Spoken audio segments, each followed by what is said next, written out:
What's up, team? Nsima, the Centaur Inyang here. So this video is going to be, I'm going to try and make it short, less than 7 minutes. Less than 7 minutes. Why the fuck you lying? Why you always lying? Oh my god, stop fucking lying. I'm gonna have workout footage from today going, hit some good PRs in terms of the bench using the slingshot. And remember, for Centaur Q&A number 7 coming next week, ask your questions in the comment section so I can use those next week. And then you've already sent a lot of emails to centaurformfix@gmail.com. The form fix video is gonna be coming this weekend. And right now, we're gonna get right into the questions. I'm gonna answer them for you. Let's just get into it. To be honest, dude, I hated the bench like all of my life. So when I was 18, I was probably benching less than 225. I remember, I think 225 was actually difficult for me at that time. I did a lot of bodybuilder shit, so a lot of dumbbell work, so my bench was shit.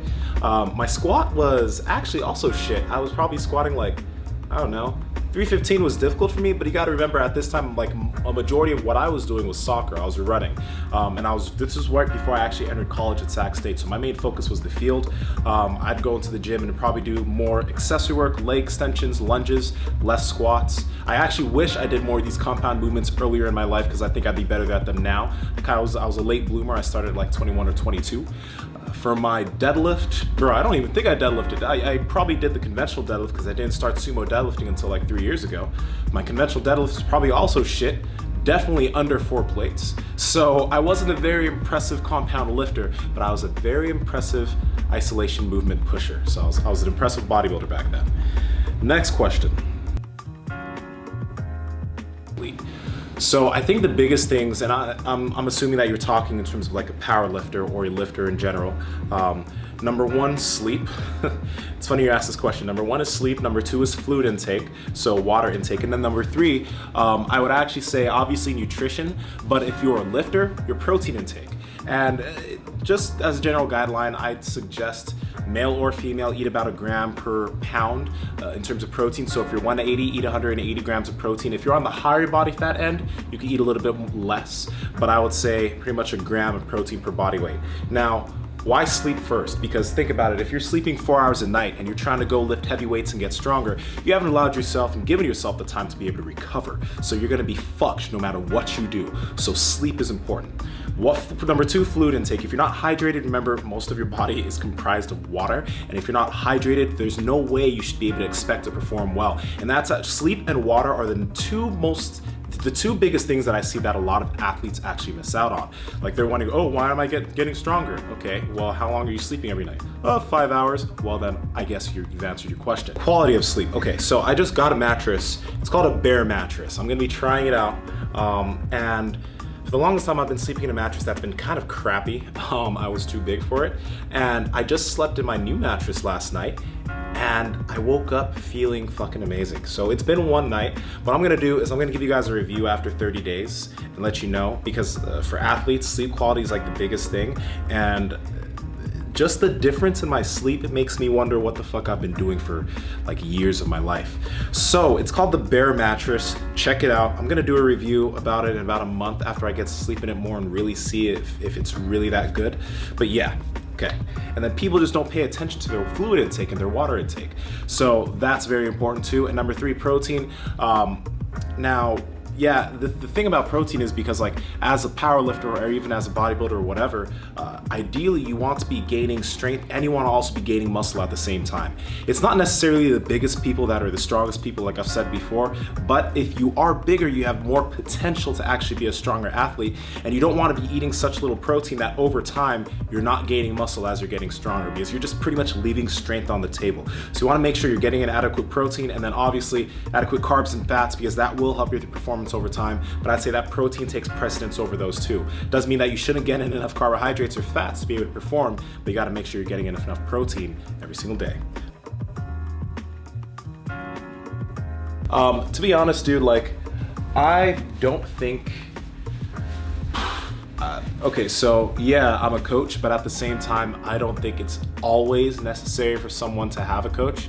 I do think it's extremely beneficial because, I mean, if I had if I had somebody that was doing my programming when I was younger, I wouldn't have to have gone through so many pitfalls in terms of training like I did. If I had somebody that was watching my form, making tweaks, fixing things, then again, I don't want it to be like, I'm not trying to say that you can't make progress without a coach, but I think that a good coach will be able to make it easier for you to make progress and help you to build good habits as you're getting stronger. Because like, especially with technical movements like the deadlift, the bench, and the squat, for the deadlift, you know, when you watch videos of people deadlifting, you try to emulate it, you forget about things like learning how to utilize the hips, learning how to take slack out of the bar, learning how to use your upper body to help you take slack out of the bar. Things like that aren't easy, and they're not second nature to a new lifter. Also like the bench. Even I, at this point, I still have small areas when it comes to my bench, which is, it's great that I'm training here because I have a lot of eyes of people that are looking and fixing things. So again, a coach is gonna help you do that. And then even for your squat, like, you know, learning how to descend and keeping your hips when you're coming up from the squat, having someone to program numbers that aren't too heavy for you, because as a newbie lifter, you're gonna wanna get strong fast. So chances are that you're gonna be really trying to push a lot of heavy weights too fast and you'll get injured. And that's kind of some of the things that I did when I started trying to focus on lifting heavy. I was really amped up to get stronger, and I would do lifts that maybe I shouldn't be doing on certain days. So if you have someone that's good to call the shots for you on those days, it'll be really beneficial for you. So I believe that, to answer your question, it's really dependent on the individual when they should get a coach. You know, if you're a level-headed person and maybe this is kind of, you know, you're in the field of fitness and you're in the field of powerlifting, and you know that you can kind of handle your stuff on your own, you could do it on your own. But I'd always say that it's always good to have someone else that can be providing you with the right information, looking over your things, making sure that you're moving in the right direction, just so that you don't make as many mistakes moving forward. So, I mean, I can't give you a definite answer of when is the best time, but I can just say that it's probably a better idea than not. That was very roundabout. That was such a roundabout answer. I'm sorry, dude, but yeah, whenever you think is best, that's when you should get a coach.